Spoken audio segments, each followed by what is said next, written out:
If you are a sick or injured bird, you have no better friend than Liberty Wildlife. It has been a world-class wildlife rehabilitation foundation here in Arizona for over 30 years, and it all began with a simple act of caring. We could start in 1973. Well, let's start where it started. Well, when I graduated from veterinary school, I came to Arizona, and my first job was with the Arizona Humane Society. People would bring injured wildlife there, and no one else, they were about dogs and cats, and I said, I'll take care of it. And one thing led to another, and after I moved on from the Humane Society, they referred everything to me, and by then Game and Fish knew that I would take them. So I just was doing it in my backyard, and it kind of grew, more and more. The foundation continued to work out of Dr. Orr's 1-acre backyard, treating everything from hummingbirds to condors. Over the years, they filled up every inch of available space with cages, flight pens, and medical facilities until 2016, when thanks to a grant from the Rob and Melanie Walton Fund, the conservation group was able to build its own facility on 6 acres along the revitalized Rio Salado.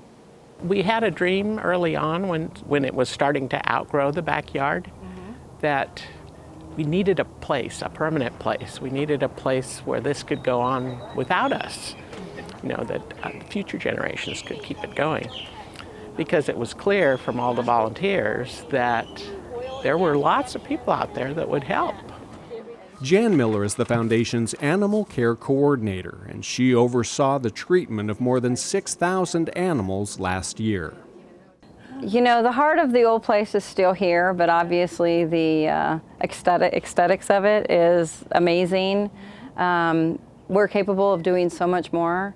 We already increased by 2,000 animals a year, which is crazy. We thought our first year was going to be a little slow to start, being where we are. Nobody was going to find us, but it just went bonkers. Luckily, we have enough space to put them all.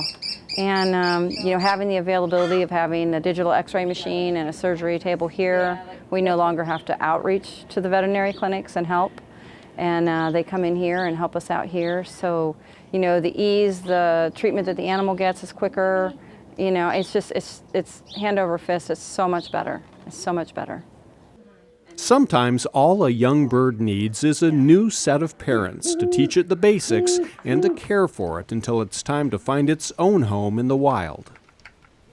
A lot of these raptors, you don't think about it, but they're really great at being foster parents. And if they do lay infertile eggs, they have to be infertile, and we make sure of that. And then we can hand them babies or fertile eggs from, permitted nest moves if they're in a dangerous situation.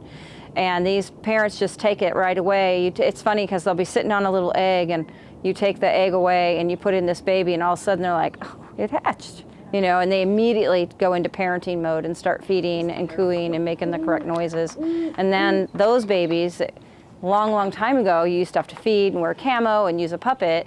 Now the parents do that job, and they're raised as owls or hawks, whatever they're supposed to be, and they understand it, and it just makes a better outcome for all of them.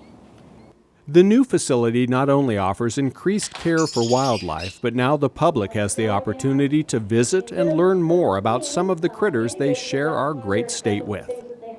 We were never able to be open to the public before because we were in Dr. Orr's property, but here we have this wonderful amphitheater that houses a lot of programming. Falcons are the fastest bird on earth. I think the educational aspect is really what it's all about. We are at our heart of hearts of Wildlife Rehabilitation Foundation. That's how we started.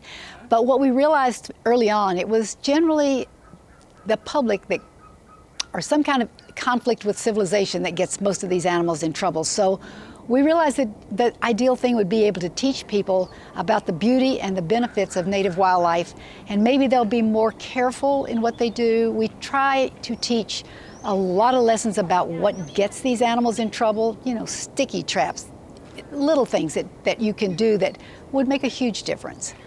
Having a place and education was a big part of it. Because early on, this is a story that a man brought in a great horned owl that he shot himself. And he had tears in his eyes, and he said, if I'd known how beautiful it was, I never would have shot it. And so we had to get them out there for people to see after that. We heard that story. The general public aren't the only ones learning a thing or two about wildlife from the new facility. Salt River Project is conducting an experiment here to make their utility poles safer for large birds. In the big giant flight cage, we have the SRP poles, and those poles are replicated by engineers. And what the purpose of that is SRP is actually filming the birds that are in there, and they're retrofitting those poles with better insulators. And what they're doing is they are watching each of the different species that come in and how they land on those poles, and they'll even pull the fitting that's supposed to protect them and recheck it and make sure that they're not getting through it, or if they are, how they're getting through, so that they can then produce better equipment to better protect these birds on these lines. So it's really a cool experiment that they're working with and doing, and getting all that information and data that they can get for each of the different species is a really big step forward for helping these birds with the electric shock and electrocutions. Liberty Wildlife's new facility is also giving new life to feathers that can no longer fly through their federally sanctioned non-eagle feather repository. We're one of 2 entities in the United States that are allowed to give feathers and bird parts to legally registered tribal members. Up till the point of the start of this program, there was no legal mechanism for Native Americans to acquire non-eagle feathers for their regalia and their ceremonial and religious practices. We think it's mission compatible in a lot of ways, but particularly for every carcass or feather we send out, it's someone's not taking one illegally from the wild, or we're not making someone a criminal for trying to practice their religious and cultural beliefs.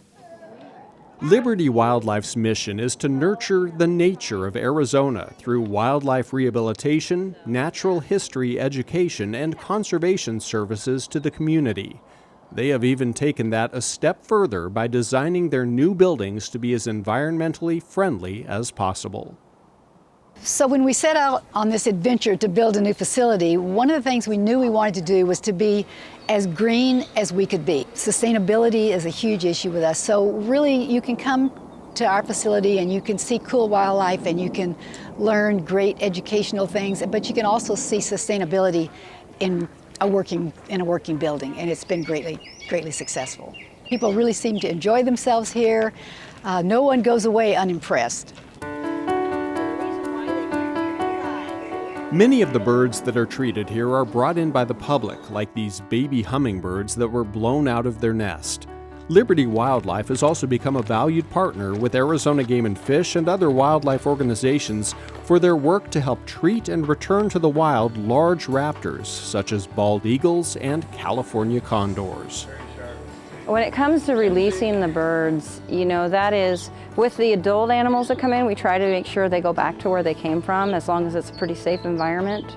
And, the kids, we try to find shelter, food, good water source, everything that's good for them that would make it easier for them to survive.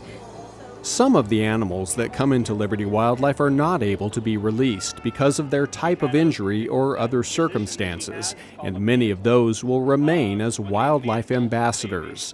But the thrill of returning a bird back to the wild never gets old. Ready, Kenny? 1, 2, 3. Perfect. As many years as I've been doing this, it is by far the most rewarding part of the job that we do is by being able to turn an animal free and seeing them take off on those healed wings or whichever, and off in flight, and off they go, and it's fantastic. It gives you chills and brings a tear to your eye even to this day.